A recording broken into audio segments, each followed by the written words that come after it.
Just purchased the Insta360 action camera, and these are my first impressions.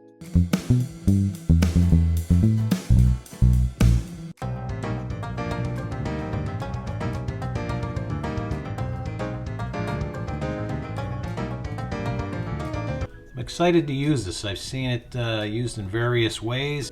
What especially intrigued me about the camera is its ability to make drone-like shots.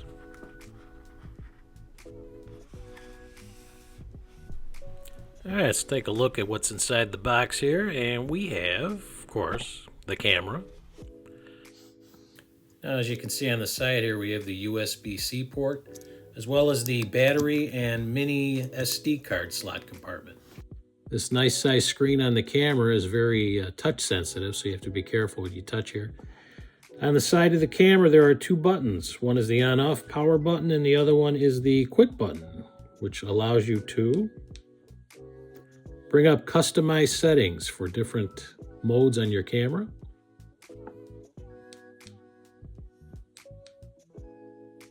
Okay. We also have two buttons on the front of the camera. One is the on-off for recording button, and this one here allows you to switch to a single lens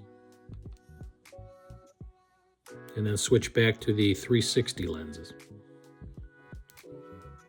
We've got microphones placed on various parts of the camera. I have not really found a good windscreen yet for this, and I'll demonstrate that in a little bit. And of course, the lens protectors here, this big rubber cover here, because these lenses can be scratched very easily. Now, the camera records images through these two fisheye lenses at the same time, and through the magic of AI, the recorded pictures are then stitched together into one sharp-looking mosaic. And it also has a 1/4 inch mount for tripods. Then here is the battery compartment, where you can also charge the batteries through the phone, and the little mini SD card slot here. All right, let's take a look at some of the camera settings in here now.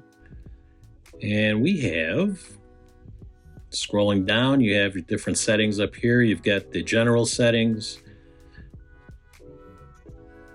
All right, you've got your camera info, USB mode, voice control, video sharpness, and external mic gain. However, I still haven't figured out how to connect an external mic to this camera yet. Okay, scanning from right to left, we have our camera settings both in the auto and manual modes. This is everything from white balance to shutter speed, and then you can always set them as the modes that we saw earlier. All right, now we have our resolution and frame rates, everything from 5.7K to 3K. Also have the frame rates of 30, 25, and 24. I try to shoot usually at the 5.7 with the 30 frame rate. Now here I want to show you how great this touchscreen is.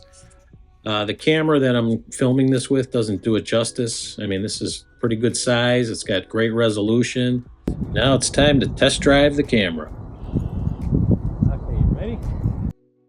All right, unlike Brandon Lee on his channel, he's got these great creative shots here. And finally, here is a shot that really takes advantage of the tiny size of the 360 camera. I just smoothly move the camera through the barbed wire fence and then walk backward for a drone-like flyaway. My attempt looks a little more like this.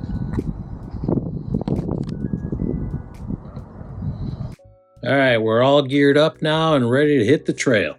I think you're in Vietnam calling an airstrike. All right, this shot here is with the camera attached to the extended selfie stick. It's about 3 meters or almost between 9 and 10 feet tall. I've got the stick attached to my backpack. You see, the problem here is as I'm walking, it's getting caught on different things, and it wobbles in the air. I mean, with the wind blowing and everything, and as I'm walking, there's like that jerking motion as it's like whipping back and forth like an antenna.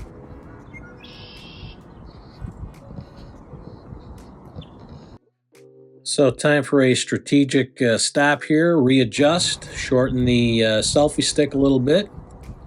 Seems to have fixed the problem somewhat, but not to my satisfaction.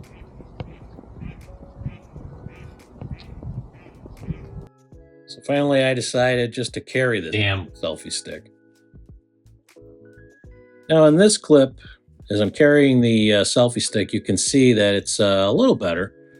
And also I want you to notice the sound quality of the inboard microphones. Risky business when you're taking a dad's car to the garage and the music's blasting. And it stops. Here's where I started to do some different creative type shots. Again, the drone bird's eye view shot. Turn around, walking forward with the selfie stick. You can see in the camera it's invisible, but you can see the shadow still. The flyover, and now back this way. Now I've got the selfie stick with the over-the-shoulder hold, looking like a drone is following me. And then finally, I'm carrying the selfie stick in my right hand as we're walking, and it kind of looks like a drone is in front of us. Now in this shot, I've got the selfie stick under my right arm to give me that hands-free look. The only problem with that was I had to keep readjusting the stick so that it would stay in one position. Now again, with the selfie stick attached to the backpack, above my just above my head here. It still has that drone look, however, it's kind of a fisheye lens look, as well as the herky-jerky motion. And a slight problem here with the camera getting caught up in the branches.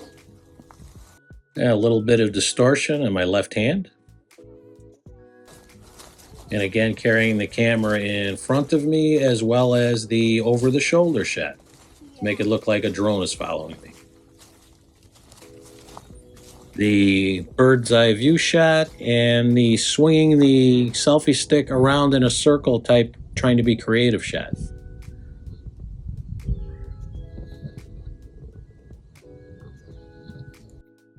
And now using the Insta360 app, which you can load on your phone or other device, we choose our video that we want to edit and get to work. I created a sample video of myself walking around in my backyard so that I can show you the basics on how to edit within the Insta360 app.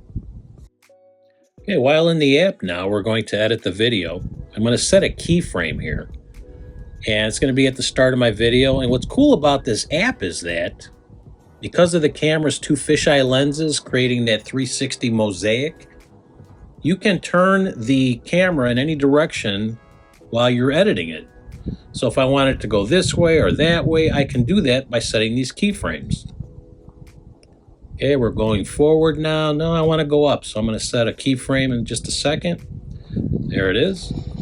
And we're going to go this way now, and I'm just going to keep setting the keyframes as we go along through the directions that I want to look at while I'm doing the camera.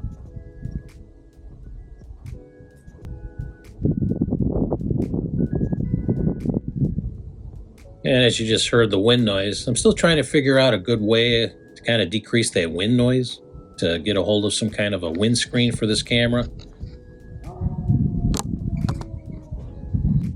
And the microphone can even pick up the dog howling in the distance, as well as the camera getting caught in the tree branches. All right, we finished setting our keyframes. We have the video just the way we like it.